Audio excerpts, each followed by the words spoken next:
ನಮಸ್ತೆ ಸ್ನೇಹಿತರೆ, ಇವತ್ತು ನಾವು ದ್ವಿತೀಯ BA ಇತಿಹಾಸ ಭಾರತದ ಇತಿಹಾಸ ಮತ್ತು ಸಂಸ್ಕೃತಿಯಲ್ಲಿ ಅಭ್ಯಾಸವನ್ನು ಮುಂದುವರಿಸ್ತಾ ಹೋಗುವ. ಈಗಾಗಲೇ ಕೆಲವೊಂದು ಮುಖ್ಯವಾದ ಪ್ರಶ್ನೆಗಳ ಪಾಯಿಂಟ್ಸ್ಗಳನ್ನು ವಿವರಣೆಯನ್ನು ತಿಳ್ಕೊಂಡಿದ್ದೇವೆ. ಮೊದಲಿಗೆ ನಾವು ಬ್ಲಾಕ್ ಒಂದರಲ್ಲಿ ಬರುವಂತಹ ಮುಖ್ಯವಾದ ಪ್ರಶ್ನೆಗಳ ವಿವರಣೆಯನ್ನು ಪಾಯಿಂಟ್ಸ್ಗಳನ್ನು ತಿಳ್ಕೊಳ್ಳುವ. ಅದಾದ ನಂತರ ಅದರ ಸಂಪೂರ್ಣ ಅಭ್ಯಾಸ ಆದ ನಂತರ ಮುಂದಿನ ವಿಡಿಯೋಕ್ಕೆ ಹೋಗುವ ಸ್ನೇಹಿತರೆ. ಈಗ ಬ್ಲಾಕ್ 1ರಲ್ಲಿ ನಾವು ಯಾವುದೆಲ್ಲ ಕಲ್ತಿದ್ದೇವೆ, ಹಾಗೆ ಇನ್ನು ಯಾವುದು ಬಾಕಿ ಉಳಿದಿರುವಂಥದ್ದನ್ನು ನೋಡಿಕೊಂಡು ಅಭ್ಯಾಸವನ್ನು ಮುಂದುವರಿಸ್ತಾ ಹೋಗುವ. ನಾವು ಮೊದಲಿಗೆ ಹುಮಾಯೂನ್ ನಾಮವನ್ನು ಕಲಿತುಕೊಂಡೆವು. ಹುಮಾಯೂನ್ ನಾಮ 5 ಅಂಕಕ್ಕೆ ಕೇಳುವಂತಹ ಪ್ರಶ್ನೆ. ಅದಾದ ನಂತರ ಪಾಣಿಪತ್ ಕದನ, ಮೊದಲನೆಯ ಪಾಣಿಪತ್ ಕದನ 1526ರಲ್ಲಿ ನಡೆದಿರುವಂತಹ ಮೊದಲನೆಯ ಪಾಣಿಪತ್ ಯುದ್ಧದ ಬಗ್ಗೆ 5 ಅಂಕಕ್ಕೆ ಬಂದಿರುವಂತಹ ಪ್ರಶ್ನೆ. ಹಲವು ಬಾರಿ ಹಲವು ಪ್ರಶ್ನೆ ಪತ್ರಿಕೆಯಲ್ಲಿ ನೀವು ನೋಡಿರಬಹುದು ಪಾಣಿಪತ್ ಕದನದ ಬಗ್ಗೆ. ಅದಾದ ನಂತರ ನಮಗೆ 15 ಅಂಕದ ಪ್ರಶ್ನೆ ಬಂದಿರುವಂಥದ್ದು ಶೇರ್ ಶಹನ ಸುಧಾರಣೆಗಳು. ವೆರಿ ಇಂಪಾರ್ಟೆಂಟ್ ಆಗಿರುವಂಥ ಪ್ರಶ್ನೆ, ಇದನ್ನು ನೀವು ಸ್ಕಿಪ್ ಮಾಡಬೇಡಿ. ಅನೇಕ ಪ್ರಶ್ನೆ ಪತ್ರಿಕೆಯಲ್ಲಿ ಬಂದಿರುವಂಥದ್ದು ಶೇರ್ ಶಹನ ಸುಧಾರಣೆಗಳು 15 ಅಂಕಕ್ಕೆ ಕೇಳಿದ್ದಾರೆ. ಅದರಲ್ಲೇ ಮತ್ತೊಂದು ಪ್ರಶ್ನೆ 10 ಅಂಕಕ್ಕೆ ಅಥವಾ 15 ಅಂಕಕ್ಕೆ ಕೇಳುವಂಥದ್ದು ಶೇರ್ ಶಹನ ಭೂಕಂದಾಯದ ಸುಧಾರಣೆಗಳು. ಶೇರ್ ಶಹನ ಭೂಕಂದಾಯದ ಸುಧಾರಣೆಗಳನ್ನು ಪ್ರತ್ಯೇಕವಾಗಿ ನಾವು ಬರೀಬೇಕಾಗ್ತದೆ. ಅಲ್ಲಿ ಶೇರ್ ಶಹನ ಕಂದಾಯ ಸುಧಾರಣೆಗಳಲ್ಲಿ 3 ಉದ್ದೇಶಗಳನ್ನು ಅವನು ಮಾಡ್ತಾನೆ. ಯಾವುದೆಲ್ಲ? ಒಂದು, ವ್ಯವಸಾಯದ ಉತ್ಪನ್ನಗಳ ಹೆಚ್ಚಳ ಮಾಡುವಂಥದ್ದು, ಬೇಸಾಯಗಾರರ ಸ್ಥಿತಿಯನ್ನು ಉತ್ತಮಪಡಿಸುವಂಥದ್ದು, ಕಂದಾಯದಲ್ಲಿ ಹೆಚ್ಚಳವನ್ನುಂಟು ಮಾಡುವಂಥದ್ದು. ಇವಿಷ್ಟು ಭೂ ಕಂದಾಯದ ಸುಧಾರಣೆಯಲ್ಲಿ ಬರುವಂಥದ್ದು. ಅದಾದ ನಂತರ ಅಕ್ಬರನ ನೀತಿಯ ಬಗ್ಗೆ ಕೇಳಿದ್ದಾರೆ. ಅಕ್ಬರನ ನೀತಿ 15 ಅಂಕಕ್ಕೆ ಕೇಳಿರುವಂತಹ ಪ್ರಶ್ನೆ. ಯಾವ ರೀತಿ ರಾಜಭಾರ ಮಾಡ್ತಾನೆ, ಯಾವ ರೀತಿ ಆದರ್ಶಗಳನ್ನು ಇಟ್ಟುಕೊಳ್ಳುವಂಥದ್ದು, ಅಕ್ಬರನ ಮನಸ್ಸಿನಲ್ಲಿ ಸಹಿಷ್ಣುತೆ ಬೀಜವನ್ನು ಬಿತ್ತಿದವರು, ಇದೆಲ್ಲ ವಿಚಾರವನ್ನು ನಾವು ಅದರಲ್ಲಿ ಬರಿತಾ ಹೋಗಬೇಕು. ಧಾರ್ಮಿಕ ನೀತಿ, ಅಕ್ಬರನ ಧಾರ್ಮಿಕ ನೀತಿ 15 ಅಂಕಕ್ಕೆ ಕೇಳುವಂತಹ ಪ್ರಶ್ನೆಯಾಗಿದೆ. ಅದಾದ ನಂತರ 15 ಅಂಕದ ಪ್ರಶ್ನೆ ಅಂತ ಹೇಳಿದರೆ ಔರಂಗಜೇಬ್ನ ಧಾರ್ಮಿಕ ನೀತಿಯನ್ನು ಕೇಳಿದ್ದಾರೆ. ಯಾವ ರೀತಿ ಅಕ್ಬರನು ರಾಜನಾಗಿದ್ದ, ಅವನ ವಿರುದ್ಧವಾಗಿ ಇದ್ದಂಥವನು ಔರಂಗಜೇಬ್. ಅಂದರೆ ಅಕ್ಬರನಿಗೆ ಸಹಿಷ್ಣುತೆಯ ಗುಣ ಇತ್ತು, ಆದರೆ ಔರಂಗಜೇಬ್ನಲ್ಲಿ ಸಹಿಷ್ಣುತೆಯ ಗುಣವಿರಲಿಲ್ಲ. ಪರಮತ ಸಹಿಷ್ಣುತೆಯ ಗುಣ ಇರಲಿಲ್ಲ. ಇಸ್ಲಾಮೇತರ ಪದ್ಧತಿಗಳಾಗಿದ್ದವು, ಅವುಗಳನ್ನೆಲ್ಲ ರದ್ದು ಮಾಡುವಂಥದ್ದು. ಆಮೇಲೆ ಜ್ಯೋತಿಷ್ಯರನ್ನು, ಖಗೋಳಶಾಸ್ತ್ರಜ್ಞರನ್ನು ಆಸ್ಥಾನದ ಸೇವೆಯಿಂದ ವಜಾ ಮಾಡುವಂಥದ್ದು, ಸುಗಂಧ ಉರಿಸುವುದನ್ನು, ತುಲಾಭಾರದ ಕ್ರಮವನ್ನು ಎಲ್ಲವನ್ನು ಕೂಡ ನಿಷೇಧಿಸುವುದು, ಸಾಧು ಸಂತರ ಗೋರಿಗಳ ಬಳಿ ದೀಪ ಹಚ್ಚುವುದನ್ನು, ಮೊಹರಂ ಹಬ್ಬದ ಮೆರವಣಿಗೆಯನ್ನು ನಿಲ್ಲಿಸಿದನು. ಈ ರೀತಿಯಾಗಿ ಅನೇಕ ರೀತಿಯಲ್ಲಿ ಆತನು ಸಹಿಷ್ಣುತೆಯ ಗುಣವನ್ನು ಹೊಂದಿರಲಿಲ್ಲ ಎನ್ನುವ ವಿಚಾರವನ್ನು ಬರೀಬೇಕು. ಇನ್ನು ನಾವು ಇದರಲ್ಲಿ ಓದಬೇಕಾಗಿರುವಂಥ 15 ಅಂಕದ ಮುಖ್ಯವಾದ ಪ್ರಶ್ನೆ ಬ್ಲಾಕ್ 1ರಲ್ಲಿ ಇವೆಲ್ಲ ಕೂಡ ನೀವು ಓದ್ಕೊಳ್ಳೇಬೇಕು. ಬ್ಲಾಕ್ 1ರಲ್ಲಿ ಇವಿಷ್ಟು ಪ್ರಶ್ನೆಗಳು ವೆರಿ ಇಂಪಾರ್ಟೆಂಟ್ ಆಗಿರುವಂಥದ್ದು, ಪದೇ ರಿಪೀಟ್ ಆಗಿರುವಂತಹ ಪ್ರಶ್ನೆಗಳು ಸ್ನೇಹಿತರೆ. ಮೊಘಲ್ ಸಾಮ್ರಾಜ್ಯದ ಅವನತಿಗೆ ಕಾರಣಗಳನ್ನು 15 ಅಂಕಕ್ಕೆ ಕೇಳಿದ್ದಾರೆ. ಇಲ್ಲಿ ಬಾಬರನಿಂದ ಸ್ಥಾಪಿತವಾದಂತಹ ಈ ಮೊಘಲ್ ಸಾಮ್ರಾಜ್ಯ ಅಕ್ಬರನ ಕಾಲದಲ್ಲಿ ತುಂಬಾ ಚೆನ್ನಾಗಿ ನಡೀತಾ ಇತ್ತು. ನಂತರ ಔರಂಗಜೇಬ್ನ ನಿಧನದ ನಂತರ ಕ್ಷೀಣಿಸುತ್ತಾ ಕ್ರಮೇಣವಾಗಿ ಮೊಘಲ್ ಸಾಮ್ರಾಜ್ಯ ಅವನತಿ ಆಯ್ತಾ ಹೋಯಿತು. ಪ್ರಕೃತಿಯ ಸಹಜವಾಗಿ ಯಾವುದೇ ಒಂದು ಜೀವಿ ಜನಿಸಿದ ನಂತರ ಅಂತ್ಯ ಆಗಲೇಬೇಕು. ಯಾವುದೇ ಒಂದು ಸಾಮ್ರಾಜ್ಯ ಅವನತಿ ಹೊಂದುವುದು ಸಹಜ. ಮೊಘಲ್ ಸಾಮ್ರಾಜ್ಯ ತ್ವರಿತಗತಿಯಲ್ಲಿ ಇತಿಹಾಸದಿಂದಲೇ ಕಣ್ಮರೆಯಾಗಬೇಕಾದರೆ ಅದಕ್ಕೂ ಕೆಲವೊಂದು ಕಾರಣಗಳಿದೆ. ಆ ಕಾರಣಗಳನ್ನು ಪರಿಶೀಲಿಸಿದಾಗ ಮೊಘಲ್ ಸಾಮ್ರಾಜ್ಯದ ಅವನತಿಗೆ ಕಾರಣಗಳು: 1, ಉತ್ತರಾಧಿಕಾರತ್ವದ ಕಾಯ್ದೆ ಜಾರಿಯಲ್ಲಿಲ್ಲದಿದ್ದುದು. ಉತ್ತರಾಧಿಕಾರತ್ವದ ಕಾಯ್ದೆ ಜಾರಿಯಲ್ಲಿ ಇಲ್ಲದಿದ್ದುದು. 2, ಧಾರ್ಮಿಕ ನೀತಿ. 3, ಔರಂಗಜೇಬಿನ ದಕ್ಕನ್ ದಂಡಯಾತ್ರೆ. 4, ಭಾರತದಲ್ಲಿ ಮುಸ್ಲಿಂ ಪ್ರಭುತ್ವ ಸ್ಥಾಪನೆ. 5, ಮೊಘಲ್ ಅರಸರ ದುಂದುವೆಚ್ಚ ಮತ್ತು ಭೋಗವಿಲಾಸ ಜೀವನ. ಮೊಘಲ್ ಸಾಮ್ರಾಜ್ಯದ ವೈಶಾಲತೆ. 7, ಸೈನ್ಯದ ಅಶಿಸ್ತು ಮತ್ತು ಅದಕ್ಷತೆ. 8, ಶ್ರೀಮಂತ ಸರದಾರರ ಪ್ರಾಬಲ್ಯ. 8ನೇ ಪಾಯಿಂಟ್, ಶ್ರೀಮಂತ ಸರದಾರರ ಪ್ರಾಬಲ್ಯ. 9, ರೈತರ ದಂಗೆಗಳು. 10, ಅಸಮರ್ಥ ದೊರೆಗಳ ಆಳ್ವಿಕೆ. 10 ಅಸಮರ್ಥ ದೊರೆಗಳ ಆಳ್ವಿಕೆ, 11 ವಿದೇಶಿಯರ ದಾಳಿ. ಒಟ್ಟು 11 ಪಾಯಿಂಟ್ಸ್ಗಳಿದೆ. 11ರಲ್ಲಿ ವಿದೇಶಿಯರ ದಾಳಿ. ಇವಿಷ್ಟು ಕಾರಣಗಳು ಮೊಘಲ್ ಸಾಮ್ರಾಜ್ಯದ ಅವನತಿಗೆ ಕಾರಣಗಳಾದವು. ಈ 11 ಪಾಯಿಂಟ್ಸ್ಗಳನ್ನು ಇಟ್ಕೊಂಡು ನಾವು 4ರಿಂದ 5 ಪುಟದಷ್ಟು ಉತ್ತರವನ್ನು ಬರಿತಾ ಹೋಗಬೇಕು. ವೆರಿ ವೆರಿ ಇಂಪಾರ್ಟೆಂಟ್ ಆಗಿರುವಂತಹ ಒಂದು ಪ್ರಶ್ನೆ ಆಗಿದೆ ಅದು, ಮೊಘಲ್ ಸಾಮ್ರಾಜ್ಯದ ಅವನತಿಗೆ ಕಾರಣಗಳು. ಇದರ ಸಂಪೂರ್ಣ ವಿವರಣೆಯನ್ನು ನಾವು ತಿಳಿತಾ ಹೋಗುವ. ಮೊಘಲ್ ಸಾಮ್ರಾಜ್ಯದ ಅವನತಿಯ ಕಾರಣಗಳು, ಪಾಯಿಂಟ್ಸ್ಗಳ ವಿವರಣೆಯನ್ನು ತಿಳಿತಾ ಹೋಗುವ. ಮೊದಲನೆಯ ಪಾಯಿಂಟ್, ಉತ್ತರಾಧಿಕಾರತ್ವದ ಕಾಯ್ದೆ ಜಾರಿಯಲ್ಲಿ ಇರಲಿಲ್ಲದಿದ್ದುದು. ಉತ್ತರಾಧಿಕಾರತ್ವದ ಕಾಯ್ದೆ ಜಾರಿಯಲ್ಲಿ ಇರಲಿಲ್ಲದಿದ್ದುದು. ನೀವು ಪಾಯಿಂಟ್ಸ್ ಬುಕ್ಕನ್ನು ಮಾಡಿಕೊಂಡ್ರೆ ಪಾಯಿಂಟ್ಸನ್ನು ಬರಿತಾ ಹೋಗಿ ಸ್ನೇಹಿತರೆ. ಒಂದು ವೇಳೆ ನಿಮ್ಮಲ್ಲಿ ಪುಸ್ತಕಗಳಿದ್ದರೆ ಪುಸ್ತಕಗಳಲ್ಲಾದರೂ ಕೂಡ ಆ ಪಾಯಿಂಟ್ಸನ್ನು ನೋಡಿಕೊಂಡು ಆ ಪಾಯಿಂಟ್ಸನ್ನಾದರೂ ಬಾಯ್ಪಾಠ ಆದರೂ ಮಾಡ್ಕೊಳ್ಳಿ, ಅದರ ಅರ್ಥ ಮಾಡಿಕೊಂಡಾದರೂ ಆ ಪಾಯಿಂಟ್ಸನ್ನು ಕಲಿಯಿರಿ. ತುಂಬಾ ಮುಖ್ಯವಾಗಿರುವಂಥ ಪ್ರಶ್ನೆ, ಮೊಘಲ್ ಸಾಮ್ರಾಜ್ಯದ ಅವನತಿಗೆ ಕಾರಣಗಳು. 15 ಅಂಕಕ್ಕೆ ಹಲವು ಬಾರಿ ಕೇಳಿದ್ದಾರೆ, ಹಾಗೆ 10 ಅಂಕಕ್ಕೂ ಕೆಲವೊಮ್ಮೆ ಬರುವಂತಹ ಪ್ರಶ್ನೆಯಾಗಿದೆ ಅದು. ಮೊದಲನೇ ಪಾಯಿಂಟ್, ಉತ್ತರಾಧಿಕಾರತ್ವದ ಕಾಯ್ದೆ ಜಾರಿಯಲ್ಲಿರಲಿಲ್ಲದಿದ್ದುದು. ಯಾಕೆ ಈ ರೀತಿಯ ಕಾರಣ ಬಂತು? ಈ ಒಂದು ಕಾರಣದಿಂದ, ಉತ್ತರಾಧಿಕಾರತ್ವ ಎನ್ನುವಂಥದ್ದು ಜಾರಿಯಲ್ಲಿ ಇರಲಿಲ್ಲ, ಆ ಕಾರಣದಿಂದಾಗಿ ಮೊಘಲ್ ಸಾಮ್ರಾಜ್ಯ ಅವನತಿ ಆಯಿತು ಅಂತ ಯಾಕೆ ಹೇಳ್ತಾ ಇದ್ದಾರೆ ಅಂತ ಹೇಳಿದರೆ, ಇಲ್ಲಿ ಮೊಘಲರಲ್ಲಿ ಒಂದು ನಿರ್ದಿಷ್ಟವಾದ ಉತ್ತರಾಧಿಕಾರತ್ವದ ಶಾಸನವಿಲ್ಲದಿದ್ದುದರಿಂದ ಒಬ್ಬ ಚಕ್ರವರ್ತಿ ಏನು ಮಾಡ್ತಾ ಇದ್ದ, ಒಬ್ಬ ಚಕ್ರವರ್ತಿಯ ಮರಣ ನಂತರ, ಒಬ್ಬ ಚಕ್ರವರ್ತಿಯ ಕಾಲವಾದ ಆದ ನಂತರ ಸಿಂಹಾಸನಕ್ಕಾಗಿ ವಿವಿಧ ಮೂಲಗಳಿಂದ ಪ್ರತಿಸ್ಪರ್ಧಿಗಳ ಏಳಿಗೆಗೆ ಅವಕಾಶವಿತ್ತು. ಅಂದರೆ ಈಗ ಮೊಘಲ್ ಸಾಮ್ರಾಜ್ಯದ ಕಾಲದಲ್ಲಿ ಮೊಘಲರು ಆಳ್ವಿಕೆ ಮಾಡಿದಂತಹ ಸಂದರ್ಭದಲ್ಲಿ ಆ ಒಂದು ಸಾಮ್ರಾಜ್ಯದಲ್ಲಿ ಉತ್ತರಾಧಿಕಾರತ್ವದ ಕಾಯ್ದೆ ಜಾರಿಯಲ್ಲಿ ಇರಲಿಲ್ಲ. ಆ ಕಾರಣದಿಂದಾಗಿ ಏನಾಯಿತು, ಒಬ್ಬ ರಾಜ ಮರಣ ಹೊಂದಿದರೆ ಅವನ ಉತ್ತರಾಧಿಕಾರಿ ರಾಜನಾಗಬೇಕು ಅಂತ ಯಾವುದೇ ನಿಯಮ ಆಗಲಿ, ಯಾವುದೇ ಒಂದು ಕಾಯ್ದೆ ಕೂಡ ಇರಲಿಲ್ಲ. ಆದ ಕಾರಣ ಅವನ ಮರಣ ನಂತರ ಏನಾಯಿತು, ಆ ಒಂದು ಸಿಂಹಾಸನಕ್ಕೆ ಅಥವಾ ಆ ಒಂದು ಪಟ್ಟಕ್ಕೆ ಅಥವಾ ಆ ಒಂದು ರಾಜನ ಸ್ಥಾನಕ್ಕೆ ಪೈಪೋಟಿ ತುಂಬಾ ಇತ್ತು. ಹೊರಗಿನಿಂದ ವಿವಿಧ ಮೂಲಗಳಿಂದ ಸ್ಪರ್ಧಿಗಳು ಬರ್ತಾ ಇದ್ರು, ಅವಕಾಶ ಇತ್ತು, ಅವರಿಗೆಲ್ಲ ಅವಕಾಶ ಇತ್ತು. ಯಾಕಂದರೆ ಅಲ್ಲಿ ಉತ್ತರಾಧಿಕಾರ ಎನ್ನುವಂಥ ಕಾಯ್ದೆ ಇರಲಿಲ್ಲ ಅಲ್ವಾ. ಅದಕ್ಕೋಸ್ಕರ ಹೊರಗಿನಿಂದ ಅಲ್ಲ, ರಾಜ ಸ್ಥಾನವನ್ನು ಪಡೀಲಿಕ್ಕೆ ಬರ್ತಾಯಿದ್ರು. ಅಲ್ಲದೆ ಅಣ್ಣ ತಮ್ಮಂದಿರ ಹಾಗೂ ತಂದೆ ಮಕ್ಕಳಲ್ಲಿ ಅಧಿಕಾರಕ್ಕಾಗಿ ಕೊಲೆಗಳು ಕೂಡ ನಡೀತಾ ಇದ್ವು.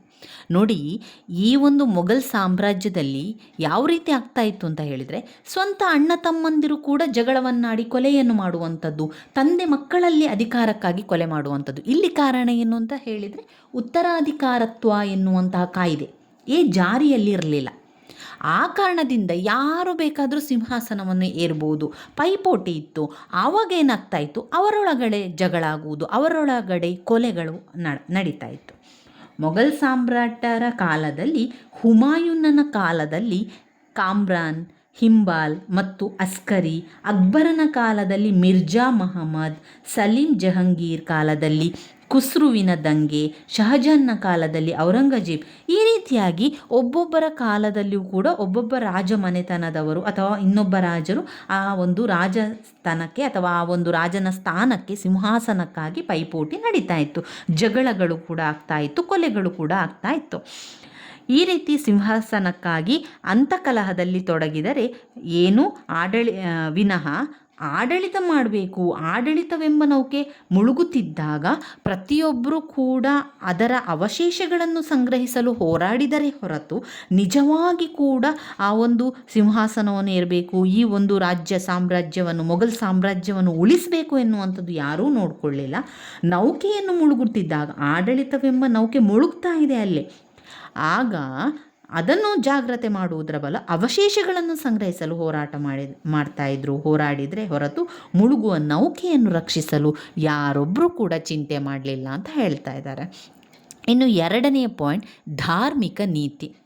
ಧಾರ್ಮಿಕ ನೀತಿಯ ಕಾರಣದಿಂದಾಗಿ ಮೊಘಲ್ ಸಾಮ್ರಾಜ್ಯದ ಅವನತಿ ಹೇಗೆ ಕಾರಣ ಆಯಿತು ಅಂತ ಹೇಳಿದರೆ, ಔರಂಗಜೇಬನು ಅನುಸರಿಸಿದಂತಹ ಧಾರ್ಮಿಕ ನೀತಿಯ ಕಾರಣದಿಂದಾಗಿ ಮೊಘಲ್ ಸಾಮ್ರಾಜ್ಯ ಪತನ ಆಯಿತು, ಅವನತಿ ಉಂಟಾಯಿತು ಅಂತ ಹೇಳ್ಬೋದು. ಯಾಕಂದರೆ ಔರಂಗಜೇಬನು ಆಳ್ವಿಕೆಗೆ ಬಂದ ನಂತರ ಧರ್ಮ ಸಹಿಷ್ಣುತೆಯನ್ನು ಕಡೆಗಣಿಸಿ ತನ್ನದೇ ಆದ ಧಾರ್ಮಿಕ ನೀತಿಯನ್ನು ಅನುಸರಿಸ್ತಾನೆ.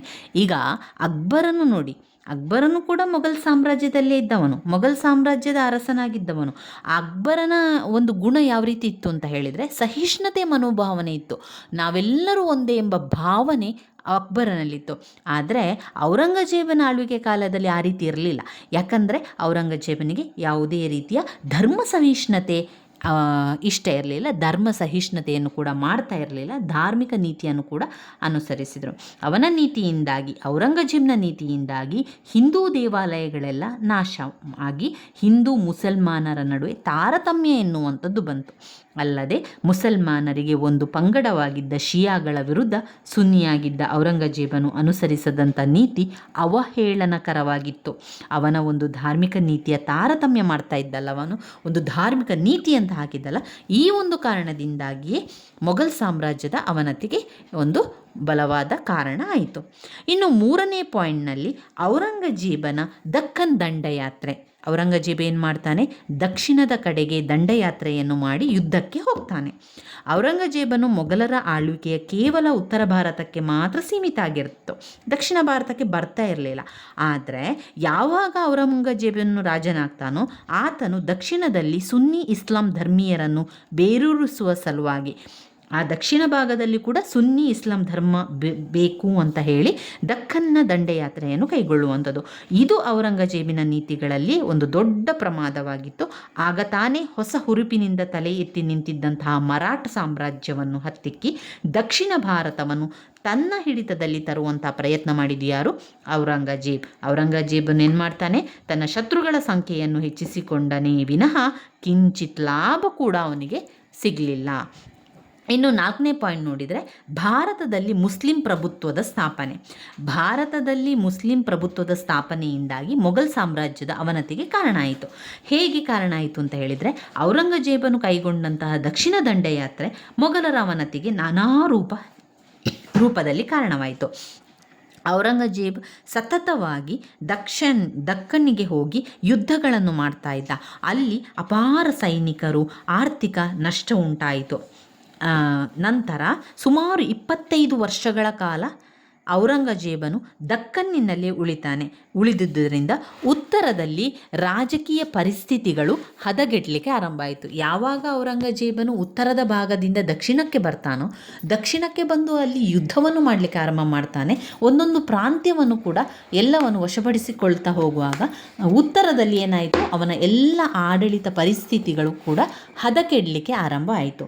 ಔರಂಗಜೇಬನು ದಕ್ಕನ್ನಲ್ಲಿ ದಂಡಯಾತ್ರೆ ಕೈಗೊಂಡಿದ್ದರಿಂದ ಉತ್ತರ ಭಾರತದಲ್ಲಿ ಪ್ರಾಂತ್ಯಾಧಿಕಾರಿಗಳು ಸ್ವತಂತ್ರರಾಗಲು ಹವಣೆ ಹಣಿಸ್ತಾ ಇದ್ದರು.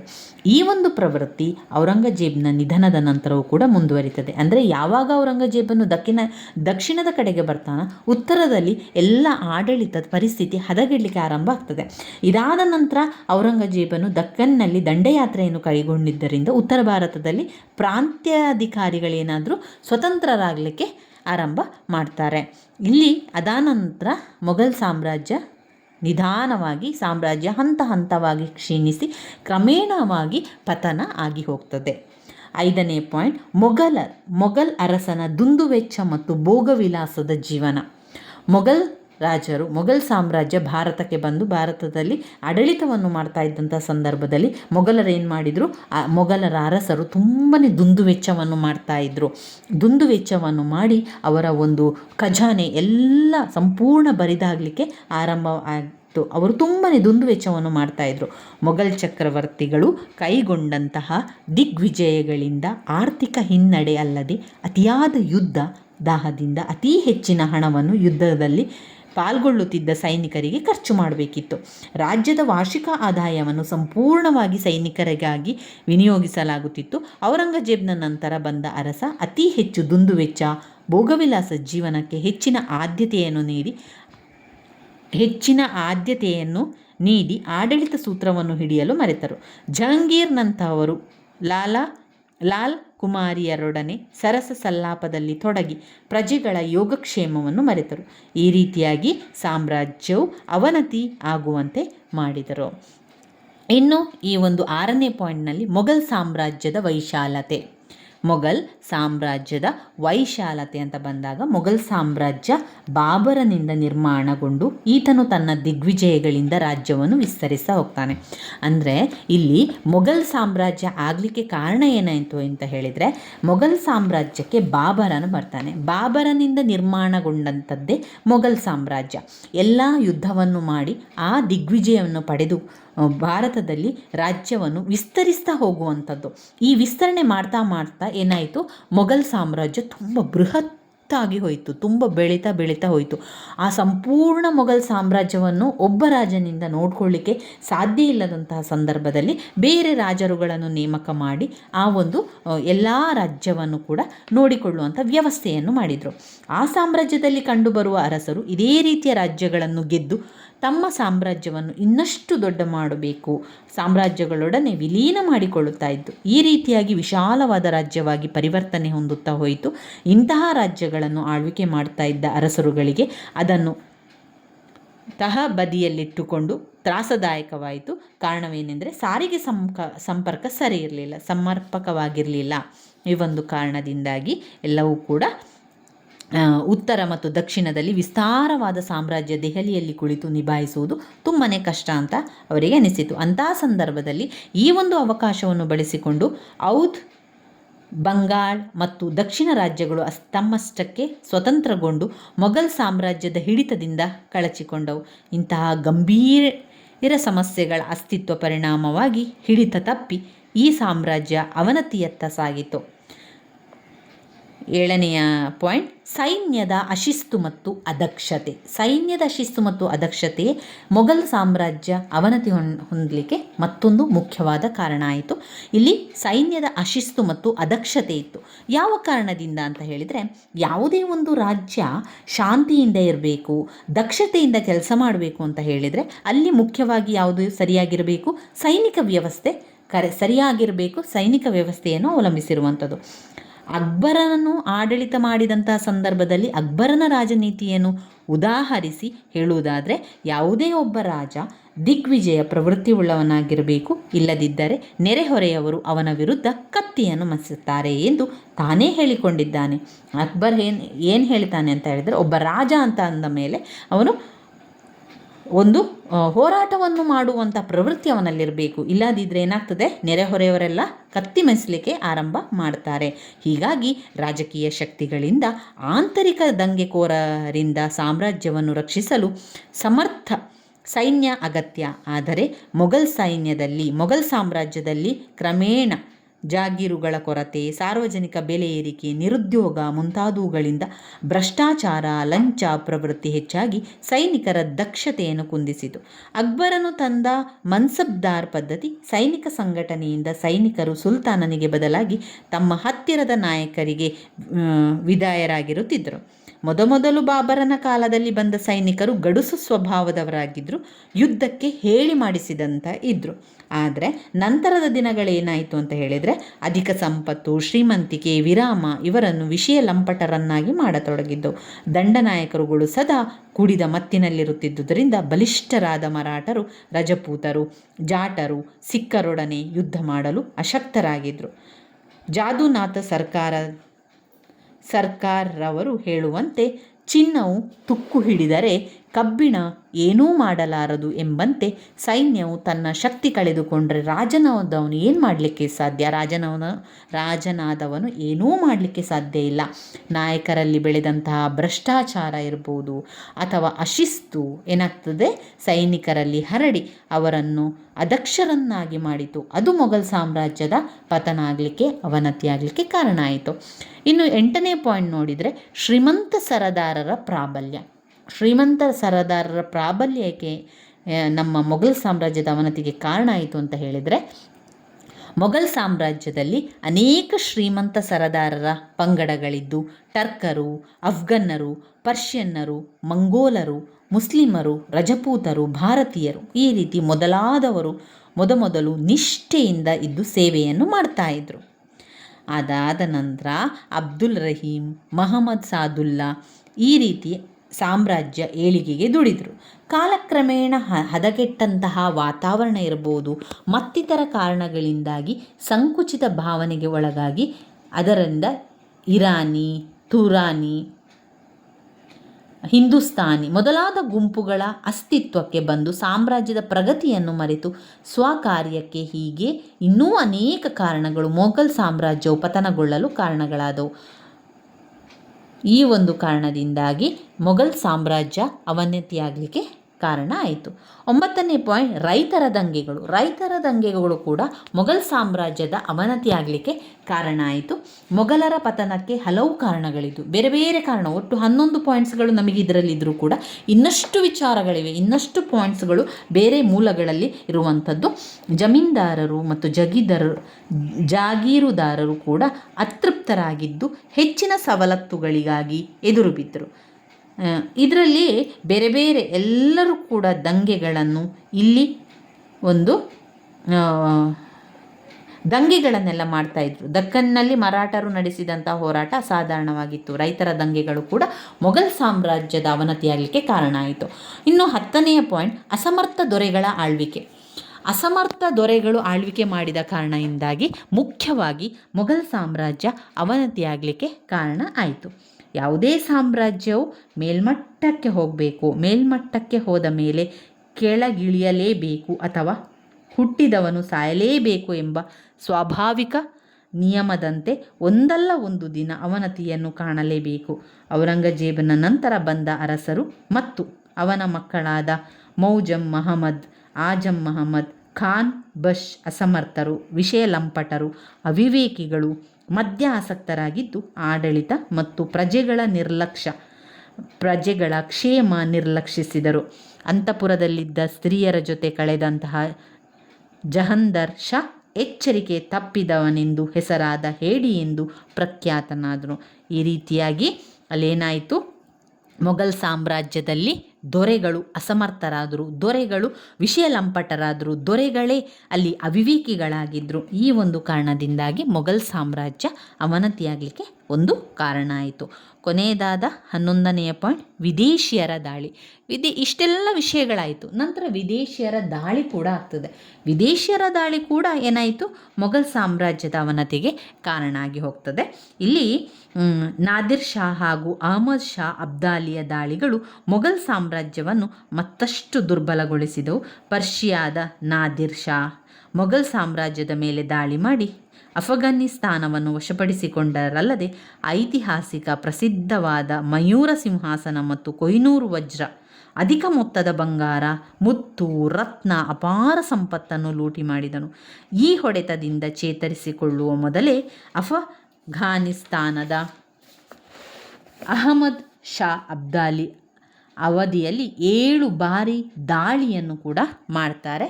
ಮೊಘಲ್ ಸಾಮ್ರಾಜ್ಯದ ಸಂಪತ್ತನ್ನೆಲ್ಲ ದೋಚಿಕೊಳ್ಳುವಂಥದ್ದು, ದೋಚಿತನಲ್ಲದೆ ಪಂಜಾಬ್, ಸಿಂಧು, ಕಾಶ್ಮೀರ ಮೊಘಲ್ ಸಾಮ್ರಾಜ್ಯದಿಂದ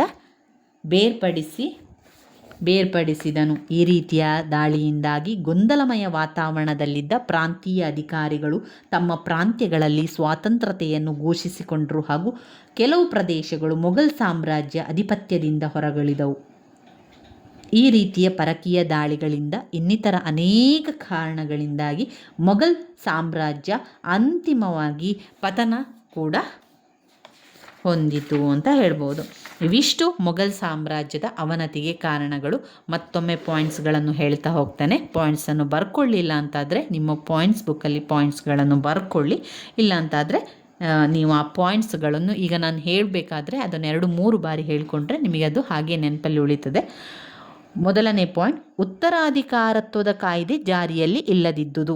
2 ಧಾರ್ಮಿಕ ನೀತಿ. 3 ಔರಂಗಜೇಬನ ದಕ್ಕನ್ ದಂಡಯಾತ್ರೆ. 4 ಭಾರತದಲ್ಲಿ ಮುಸ್ಲಿಂ ಪ್ರಭುತ್ವದ ಸ್ಥಾಪನೆ. 4ನೇ ಪಾಯಿಂಟ್, ಭಾರತದಲ್ಲಿ ಮುಸ್ಲಿಂ ಪ್ರಭುತ್ವ ಸ್ಥಾಪನೆ. 5ನೇ ಪಾಯಿಂಟ್, ಮೊಘಲ್ ಅರಸರ ದುಂದುವೆಚ್ಚ ಮತ್ತು ಭೋಗವಿಲಾಸ ಜೀವನ. ಮೊಘಲ್ ಅರಸರ ದುಂದುವೆಚ್ಚ ಮತ್ತು ಭೋಗವಿಲಾಸ ಜೀವನ. 6ನೇ ಪಾಯಿಂಟ್, ಮೊಘಲ್ ಸಾಮ್ರಾಜ್ಯದ ವೈಶಾಲತೆ. ಪಾಯಿಂಟ್ ನಂಬರ್ 7, ಸೈನ್ಯದ ಅಶಿಸ್ತು ಮತ್ತು ಅದಕ್ಷತೆ. ಶ್ರೀಮಂತ ಸರದಾರರ ಪ್ರಾಬಲ್ಯ. 9ನೇ ಪಾಯಿಂಟ್ ರೈತರ ದಂಗೆಗಳು. 10 ಅಸಮರ್ಥ ದೊರೆಗಳ ಆಳ್ವಿಕೆ. ಅಸಮರ್ಥ ದೊರೆಗಳ ಆಳ್ವಿಕೆ. 11ನೇ ಪಾಯಿಂಟ್ ವಿದೇಶಿಯರ ದಾಳಿಗಳು. ಇವಿಷ್ಟನ್ನು ಓದ್ಕೊಳ್ಬೇಕು ನೀವು. ಇದಾದ ನಂತರ ನಾವು ಘಟಕ 7ರಲ್ಲಿ ನಾವು ನೋಡುವುದಾದರೆ ಮನ್ಸಬ್ದಾರಿ ಪದ್ಧತಿ ಇಂಪಾರ್ಟೆಂಟ್ ಆಗಿರುವಂತಹ ಒಂದು ಪ್ರಶ್ನೆಯಾಗಿದೆ. 5 ಅಂಕಕ್ಕೆ ಕೇಳಿರುವಂತಹ ಪ್ರಶ್ನೆ. ಮನ್ಸಬ್ದಾರಿ ಅಂತ ಕೊಟ್ಟಿರ್ತಾರೆ. ಮನ್ಸಬ್ದಾರಿ ಅಂತ ಕೊಟ್ಟಾಗ ನಮಗೆ ಅದು ಯಾವುದು ಅಂತಲೇ ಕೆಲವೊಮ್ಮೆ ಗೊತ್ತಾಗಿರೋದಿಲ್ಲ. ಯಾಕಂದರೆ ಆ ಒಂದು ಪುಸ್ತಕದ ನಡುವಲ್ಲಿರುವಂತಹ ಒಂದು ಸಣ್ಣದಾದಂತಹ ಒಂದು ವಿವರಣೆಯನ್ನು ಅವರು ಕೊಟ್ಟಿದ್ದಾರೆ. ಅವನಷ್ಟನ್ನು ಕೊಟ್ಟಾಗ ನಾವು ಕೆಲವೊಮ್ಮೆ ನೋಡದೇ ಇರ್ಬೋದು. ಅಂಥ ಸಂದರ್ಭದಲ್ಲಿ ಪ್ರಶ್ನೆ ಪತ್ರಿಕೆಯಲ್ಲಿ ಆ ಪ್ರಶ್ನೆ ಇದ್ದಾಗ ಇದು ಯಾವ ಕಾರಣದಿಂದ ಹೇಳ್ತಾ ಇದ್ದಾರೆ, ಏನಿದು ಮನ್ಸಬ್ದಾರಿ ಪದ್ಧತಿ ಎನ್ನುವಂಥದ್ದು ಅಂತ ನಮಗೆ ಗೊಂದಲ ಉಂಟಾಗ್ತದೆ. ಅದರಿಂದ 5 ಅಂಕಕ್ಕೆ ಬರಲಿ 10 ಅಂಕಕ್ಕೆ ಬರಲಿ, ನಮಗೆ ಆ ವಿಚಾರ ಒಮ್ಮೆ ಅರ್ಥ ಆದರೆ ನಮಗೆ ಯಾವ ರೀತಿ ಕೂಡ ಬರಿತಾ ಹೋಗ್ಬೋದು ಸ್ನೇಹಿತರೆ. ಆ ಪಾಯಿಂಟ್ಸ್ಗಳನ್ನು ಇಟ್ಕೊಂಡೇ ಬರಿತಾ ಹೋಗಬೇಕು. ನಿಮಗೆ ಎಷ್ಟು ಪಾಯಿಂಟ್ಸ್ಗಳು ಅವರು ಕೊಡದಿದ್ದರೂ ಕೂಡ ಅವರು ಸಾಲುಗಳನ್ನು ರೀತಿಯಲ್ಲಿ ಬರೆದಿದ್ರೆ ಅದರಲ್ಲಿ ನಾವು ಪಾಯಿಂಟ್ಸನ್ನು ಹುಡುಕಿ ಯಾವ ಪಾಯಿಂಟ್ಸನ್ನು ಇದರಲ್ಲಿ ಬರ್ಕೊಳ್ಬೋದು ಅಂತ ನೋಡಿಕೊಂಡು ನಿಮ್ಮ ಪಾಯಿಂಟ್ಸ್ ಬುಕ್ಕಲ್ಲಿ ಬರ್ಕೊಳ್ಳಿ. ಇವಾಗ ಮನ್ಸಬ್ದಾರಿ ಪದ್ಧತಿಯ ವ್ಯವಸ್ಥೆಯ ಬಗ್ಗೆ ತಿಳ್ಕೊಳ್ಳುವ. ಏನಿದು? ಇದು ಮೊಘಲರ ಸೈನಿಕ ವ್ಯವಸ್ಥೆ. ಮೊಘಲ್ ಸಾಮ್ರಾಜ್ಯದ ಸೈನಿಕ ವ್ಯವಸ್ಥೆಯೇ ಮನ್ಸಬ್ದಾರಿ ವ್ಯವಸ್ಥೆ ಅಂತ ಕರೆಯುವಂಥದ್ದು. ಏನು ಮನ್ಸಬ್ದಾರಿ ವ್ಯವಸ್ಥೆ ಅಂದರೆ ಏನು? ಅದು ಮೊಘಲರ ಸೈನಿಕ ವ್ಯವಸ್ಥೆಯನ್ನು ಮನ್ಸಬ್ದಾರಿ ವ್ಯವಸ್ಥೆ ಅಂತ ಕರೀತಾರೆ. ದೆಹಲಿ ಸುಲ್ತಾನರ ಕಾಲದಲ್ಲಿಯೇ ಈ ಒಂದು ವ್ಯವಸ್ಥೆ ಸುಳಿವುಗಳು ನಾವು ಕಾಣ್ತಾ ಇದ್ದೆವು. ಶೇರ್ ಶಹ ಸೂರನು ಕೂಡ ಅವನ ಸೈನ್ಯದಲ್ಲಿ ಒಂದು ರೀತಿಯ ಶ್ರೇಣಿಯನ್ನು ಸ್ಥಾಪಿಸಿದ್ದನು ಮತ್ತು ಅವನ ಸೈನ್ಯದಲ್ಲಿ 1,000, 2,000 ಅಥವಾ ಇನ್ನೂ ಹೆಚ್ಚು ಸಂಖ್ಯೆಯ ಸೈನಿಕರ ನಾಯಕತ್ವ ವಹಿಸುತ್ತಿದ್ದ ದಳಪತಿಗಳಿದ್ದರು. ಬಾಬರ್ ಮತ್ತು ಹುಮಾಯೂನ್ ನಾಮವರ ಕೈ ಕೆಳಗಿದ್ದ ಸೈನ್ಯದಲ್ಲಿ ಮಂಗೋಲರು, ತುರುಷ್ಕರು, ಉಜ್ಬೆಕ್, ಪರ್ಷಿಯನ್ನರು, ಅಫ್ಘಾನ್ ಮುಂತಾದ ವಿದೇಶಿಯರು ಇರುತ್ತಿದ್ದರು. ಸಂಬಳದ ಬದಲಾಗಿ ಸೇನಾ ದಳಪತಿಗಳಿಗೆ ಭೂಮಿಯನ್ನು ನೀಡ್ತಾ ಇದ್ದರು. ಹುಮಾಯೂನ್ನ ನಂತರ ಅಸಮರ್ಥ ದೊರೆಯ ಅಡಿಯಲ್ಲಿ ಅವರು ಸ್ವಾಮಿನಿಷ್ಠೆ ಇಲ್ಲದವರಂತೆ ವರ್ತಿಸುತ್ತಿದ್ದರಲ್ಲದೆ ನಿಗದಿಪಡಿಸಲಾಗಿದ್ದ ಸಂಖ್ಯೆಯ ಸೈನಿಕರನ್ನು ಒದಗಿಸಲು ವಿಫಲರಾಗ್ತಾ ಇದ್ದರು. ಅಕ್ಬರನಿಗೆ ಸೈನಿಕ ಬಲದಲ್ಲಿದ್ದ ಬೇನೆಯ ಅರಿವು ಪ್ರಾರಂಭದಲ್ಲಿಯೇ ತಿಳಿದು ಮೊಘಲ್ ಹಾಗೂ ಉಜ್ಬೆಕ್ ಸೇನಾಧಿಕಾರಿಗಳ ಬಲವಾದ ವಿರೋಧದ ನಡುವೆಯೂ ಅವನು ಸೇವೆಯ ಮೇಲಿನ ಸಂಪೂರ್ಣ ನಿಯಂತ್ರಣ ಮತ್ತು ನಿರ್ದೇಶನದ ಅಧಿಕಾರವನ್ನು ವಹಿಸಿಕೊಂಡನು ಮತ್ತು ಅಮೂಲಾಗ್ರವಾಗಿ ಅದನ್ನು ಹೊಸದಾಗಿ ವ್ಯವಸ್ಥೆಗೊಳಿಸಿದನು. ಇದರ ಫಲವೇ ಪ್ರಸಿದ್ಧವಾದ ಮನ್ಸಬ್ದಾರಿ ವ್ಯವಸ್ಥೆ. ಮೊಘಲರ ಕಾಲದಲ್ಲಿ ಸೈನಿಕರ ಒಂದು ವ್ಯವಸ್ಥೆಯನ್ನು ಮಾಡಿದಾರಲ್ಲ, ಸೈನಿಕರಿಗಾಗಿ ಸೈನಿಕ ವ್ಯವಸ್ಥೆಯನ್ನು ಮಾಡುವಂಥದ್ದೇ ಮನ್ಸಬ್ದಾರಿ ಪದ್ಧತಿ. ಅಂದರೆ ಮನ್ಸಬ್ದಾರಿ ಅಂದರೆ ಸೈನಿಕ ವ್ಯವಸ್ಥೆಯನ್ನು ಮಾಡಿಕೊಡುವಂಥದ್ದು. ಯಾವ ರೀತಿ ಸೈನಿಕ ವ್ಯವಸ್ಥೆಯನ್ನು ಮಾಡಿಕೊಡುವಂಥದ್ದು? ಮನ್ಸಾಬ್ ಎಂದರೆ ಒಂದು ಸ್ಥಾನ ಮತ್ತು ಮನ್ಸಾಬುದಾರ ಎಂದರೆ ಸಾಮ್ರಾಟನ ಸೇವೆಯಲ್ಲಿ ಅಂತಹ ಸ್ಥಾನವನ್ನು ಪಡೆದಿರುವವನು ಎಂದು ತಿಳಿಯಲಾಗುತ್ತಿತ್ತು. ಪ್ರತಿ ಮನ್ಸಬ್ದಾರನು ನಿರ್ದಿಷ್ಟ ಸಂಖ್ಯೆಯ ಸೈನಿಕರನ್ನು ಇಟ್ಟುಕೊಂಡಿರಬೇಕಾಗಿದ್ದುದರಿಂದ 10ರಿಂದ ಆರಂಭ ಮಾಡಿ ಸಾವಿರಾರು ಸೈನಿಕರನ್ನು ಇಟ್ಟುಕೊಳ್ಳಬಹುದಿತ್ತು. ಅಂದರೆ ಇಷ್ಟೂ ಸೈನಿಕರಿಗೆ ಒಬ್ಬ ಮನ್ಸಬ್ದಾರನೆಂದು ನೇಮಕವನ್ನು ಮಾಡ್ತಾಯಿದ್ರು. ಮನ್ಸಬ್ದಾರರಲ್ಲಿ 5,000ಕ್ಕಿಂತ ಹೆಚ್ಚಿನ ಅಧಿಕ ಸಂಖ್ಯೆಯ ಸೈನಿಕರು ಸಿದ್ಧಪಡಿಸಿಕೊಂಡಿದ್ದುದರಿಂದ ಸಾಮಾನ್ಯವಾಗಿ ರಾಜಪರಿವಾರದ ಸಂಬಂಧಿಕರಿಂದ ನೇಮಕವನ್ನು ಮಾಡಿಕೊಳ್ಳಲಾಗುತ್ತಿತ್ತು. ಕಾಲ ಸರಿದಂತೆ ಈ ನಿಯಮವನ್ನು ಕೆಲವರ ಸಂದರ್ಭಗಳಲ್ಲಿ ಸಡಿಸಲಾಯಿತು. ಇಂಥವರಲ್ಲಿ 7,000 ಸೈನಿಕರ ಮನ್ಸಬ್ದಾರನನ್ನಾಗಿದ್ದ ಮಾನ್ ಸಿಂಗ್ ಪ್ರಮುಖನಾಗಿದ್ದನು. ಕೆ.ಸಿ. ಚೌಧರಿಯವರು ಹೇಳಿದ ಪ್ರಕಾರ ಈ ಮನ್ಸಬ್ದಾರರು ಅಧಿಕಾರ ವರ್ಗದಲ್ಲಿ ಉನ್ನತ ಸ್ಥಾನಗಳನ್ನು ಹೊಂದಿದ್ದುದರಿಂದ ಕುಲೀನರಾಗಿದ್ದುದರು. ಅವರ ನೇಮಕಾತಿ, ಪದೋನ್ನತಿ, ಕೆಳ ಅಂತಸ್ತಿಗೆ ಇಳಿಸುವಿಕೆ ಅಥವಾ ಅಧಿಕಾರದಿಂದ ವಜಾ ಮಾಡುವುದು ಎಲ್ಲವೂ ಕೂಡ ಸಾಮ್ರಾಟನ ಇಚ್ಛೆಯಂತೆಯೇ ನಡೆಯುತ್ತಿದ್ದವು. Doctor R.C. ಮಂಜುದಾರರವರು ಗಮನಿಸಿದಂತೆ ಈ ಒಂದು ಮನ್ಸಬ್ದಾರಿ ಪದ್ಧತಿಯೇ ಸೈನ್ಯ, ಕುಲೀನ ವರ್ಗ, ನಾಗರಿಕ ಆಡಳಿತ ಎಲ್ಲವನ್ನು ಕೂಡ ಒಳಗೊಂಡಿತ್ತು. ಈ ಮನ್ಸಬ್ದಾರಿ ಪದ್ಧತಿಯನ್ನು ಓದ್ಕೊಳ್ಳಿ. ಪುಟ ಸಂಖ್ಯೆ 84ರಲ್ಲಿದೆ. ಇನ್ನು ಇದಾದ ನಂತರ ಇದರಲ್ಲಿ ಯಾವ ಪ್ರಶ್ನೆ ಇಂಪಾರ್ಟೆಂಟ್ ಆಗಿ ಬಂದಿದೆ ಅಂತ ಹೇಳಿದರೆ, ಇನ್ನು ಇದರಲ್ಲಿ ಯಾವುದೂ ಇಲ್ಲ. ಇನ್ನು ನಾವು ನೋಡಿದರೆ ಘಟಕ ಮನ್ಸಬ್ದಾರಿ ವ್ಯವಸ್ಥೆ ಬರುವಂಥದ್ದು ಘಟಕ 7 ಬ್ಲಾಕ್ 2ರಿಂದ ಬರುವಂಥದ್ದು. ಇವಾಗ ನಾವು ಬ್ಲಾಕ್ 1ಅನ್ನಷ್ಟೇ ನೋಡ್ಕೊಳ್ತಾ ಹೋಗುವ. ಬ್ಲಾಕ್ 1ರಲ್ಲಿ ಬರುವಂಥದ್ದು ಅಂದರೆ ಇಲ್ಲಿ ತನಕ 6ರ ತನಕ ಘಟಕ 1 ಆಗಿರುವಂಥದ್ದು ಅವಷ್ಟನ್ನೇ ನಾವು ನೋಡ್ಕೊಳ್ತಾ ಹೋಗುವ. ಆರಂಭದಿಂದ ಮತ್ತೊಮ್ಮೆ ಹೇಳ್ತಾ ಹೋಗ್ತಾನೆ, ಕೇವಲ ಬ್ಲಾಕ್ 1ಅನ್ನು ಮಾತ್ರ ನೋಡ್ಕೊಳ್ತಾ ಹೋಗುವ. ದ್ವಿತೀಯ BA ಇತಿಹಾಸವನ್ನು ಓದ್ಕೊಳ್ಳುವವರು ನೀವು ನಿಮ್ಮ ಪಾಯಿಂಟ್ಸ್ ಬುಕ್ಕಲ್ಲಿ ಅದನ್ನು ಮತ್ತೊಮ್ಮೆ ಚೆಕ್ ಮಾಡಿ, ಬರೆಯದವರು ಮತ್ತೊಮ್ಮೆ ಅದನ್ನು ಬರಿತಾ ಹೋಗಿ. ಇವಿಷ್ಟು ತುಂಬಾ ಇಂಪಾರ್ಟೆಂಟ್ ಆಗಿರುವಂತಹ ಪ್ರಶ್ನೆ, ರಿಪೀಟ್ ಆಗಿ ಬಂದಿರುವಂತಹ ಪ್ರಶ್ನೆಗಳಾಗಿದೆ. ಒಂದನೆಯದಾಗಿ ಹುಮಾಯೂನ್ ನಾಮ 5 ಅಂಕಕ್ಕೆ ಕೇಳಿರುವಂತಹ ಪ್ರಶ್ನೆ. ಹುಮಾಯೂನ್ ನಾಮದ ಬಗ್ಗೆ ಬರೀಲಿಕ್ಕೆ ಅದು ಗುಲ್ಬದನ್ ಬೇಗಂ ಬರೆದಿರುವಂತಹ ಒಂದು ಪುಸ್ತಕ. ಯಾರ ಬಗ್ಗೆ? ಹುಮಾಯೂನ್ ಎಂಬ ತನ್ನ ಸಹೋದರನ ಯುದ್ಧದ ಬಗ್ಗೆ, ಅವನ ಸಂಪೂರ್ಣ ಜೀವನದ ಬಗ್ಗೆ ಒಂದು ಪುಸ್ತಕವನ್ನು ಬರೆಯುವಂಥದ್ದು. ರಾಜ ಅಕ್ಬರನು ಗುಲ್ಬದನ್ ಬೇಗಂ ಹತ್ತಿರ ಹುಮಾಯೂನನ ಬಗ್ಗೆ ಅವಳು ಕಂಡಿದ್ದನ್ನು ದಾಖಲಿಸುವಂತೆ ಕೇಳಿಕೊಳ್ಳುವಂಥದ್ದು. ಅದೇ ರೀತಿಯಲ್ಲಿ ಗುಲ್ಬದನ್ ಬೇಗಂ ಸಂಪೂರ್ಣವಾಗಿ ಹುಮಾಯೂನ್ನ ಜೀವನದಲ್ಲಿ ಏನೆಲ್ಲ ನಡೆಯಿತು, ಹಾಗೆಯೇ ಅವರ ಒಂದು ಯುದ್ಧಗಳ ಬಗ್ಗೆ ಇರ್ಬೋದು, ಅವರ ಸಮಸ್ಯೆಗಳ ಬಗ್ಗೆ ಇರ್ಬೋದು, ಸಹೋದರರೊಂದಿಗಿನ ಸಂಬಂಧ ಇರ್ಬೋದು, ಹುಮಾಯೂನ್ಗೆ ಮಾಡಿದಂಥ ಮೋಸ, ಇದೆಲ್ಲ ಕೂಡ ಈ ಒಂದು ಗ್ರಂಥದಲ್ಲಿ ಕಾಣ್ಬೋದು. ಹುಮಾಯೂನ್ ನಾಮ ಎನ್ನುವಂತಹ ಒಂದು ಗ್ರಂಥ ಅಥವಾ ಒಂದು ಕೃತಿ.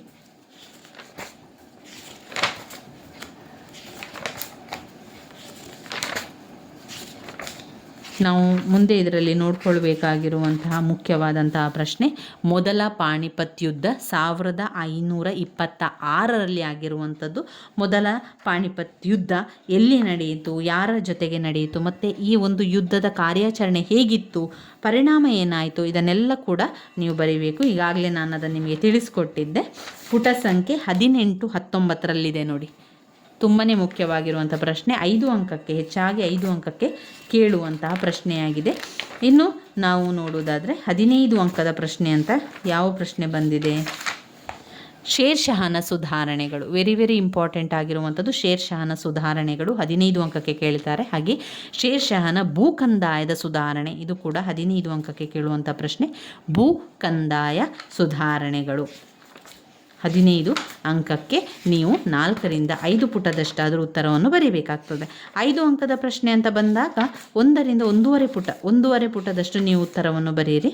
10 ಅಂಕಕ್ಕೆ ಬಂದಾಗ 3ರಿಂದ 4 ಪುಟದಷ್ಟು, ಹಾಗೆ 15 ಅಂಕಕ್ಕೆ ಬಂದಾಗ 4ರಿಂದ 5 ಪುಟದಷ್ಟು ಉತ್ತರವನ್ನು ಬರೀರಿ.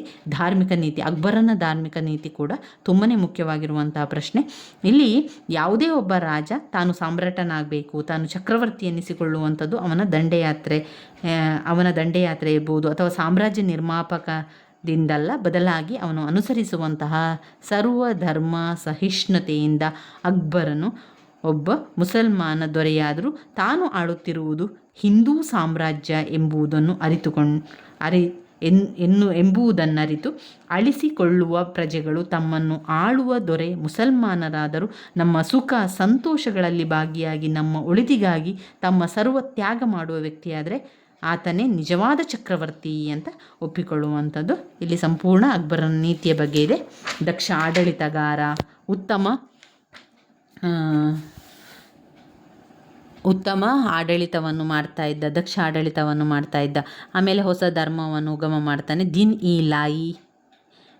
ಲಾಯಿ ಎನ್ನುವಂಥ ದಿನ್ ಇ ಲಾಯಿ ಸೇರಿದವರು ಮಾಂಸಾಹಾರ ತ್ಯಜಿಸಬೇಕಾಗಿತ್ತು. ಮಲಗುವಾಗ ಪೂರ್ವಕ್ಕೆ ತಲೆ ಹಾಕಿ ಮಲಗಬೇಕಾಗಿತ್ತು. ಚಕ್ರವರ್ತಿಯ ಸೇವೆಯಲ್ಲಿ ಈ ಧರ್ಮದವರು ತಮ್ಮ ಆಸ್ತಿ ಪ್ರಾಣ ಗೌರವಗಳನ್ನು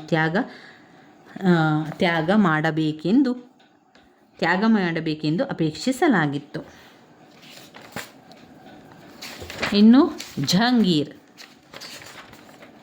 ಔರಂಗಜೇಬು ಇವರೆಲ್ಲ ರಾಜವಂಶಸ್ಥರು.